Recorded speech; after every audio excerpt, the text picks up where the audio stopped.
Do you think that the non-call is overshadowing a lot of other things that transpired in this game? If you're a Saints fan, I look at it and say there are a lot of missed opportunities here. I can question some of Sean Payton's play calling, but, it feels like, I know that pass interference play is going to loom large and hang there for a long, long time. But I thought that there were some issues with the Saints, certainly on offense, the last 6 weeks of the season. Well, that's of course. I mean, you put yourself in a position that one call can lose a game for you. That means you didn't do enough to put it away, especially since they were winning 13-0 and won the overtime coin toss. But I mean, yeah, we'll see what hindsight says. But this has the makings of us sitting here talking about how, Chris Webber's timeout wouldn't have mattered if Michigan had scored more early in the game, or, if Ernest Biner had scored a couple more touchdowns in the first half, nobody would remember this fumble. So it's one of those all-timers. But also, with the non-call, did your receiver sell it well enough? When he's on the ground and he popped up and went back to the huddle, he didn't seem bothered by the non-call. And I said there's 3 missed penalties. It's pass interference, it's defenseless receiver, and it's helmet to helmet. Other than that, you got the call right.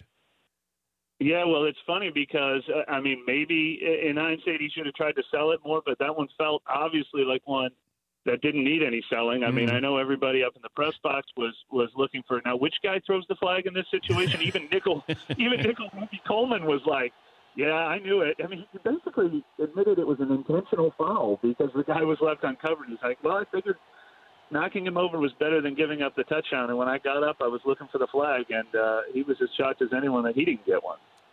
Was any official made available after the game last night?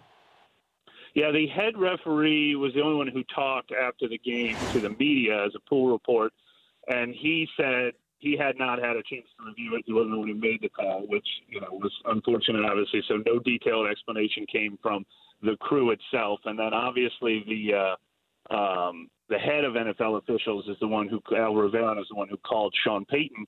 And so we got our best explanation of how the league felt about the call from Sean Payton himself. And he made it clear that the league admitted that they blew the call and that both infractions should have been called, the PI and the helmet to helmet. Was there a tipped ball on that play at all? No, and certainly not that I saw. And even Nickel Coleman, from what I read, said at first that an official told him that there was a tipped ball, or that's why they didn't throw the flag. But then at least one report I saw, Roby Coleman later said, well, actually, it was one of my teammates that told me that I'm not an official. So I don't think a tipped ball was part of that controversy. It was just a missed call. And look, you were right earlier when you said, it's not the only reason they lost the game. It was one bad play. You got to make sure, you don't put yourself in a position for that one bad play to cost it. But nothing that bails the officials out of that situation. That's probably going to be, one of the more memorable missed calls in sports history. I already saw comparisons to the World Series call at first base last night. I don't know if it'll live on that long, but it's in that ballpark. For more Dan Patrick Show, tune to Audience Channel 239 on DirecTV or download the Dan Patrick Show app.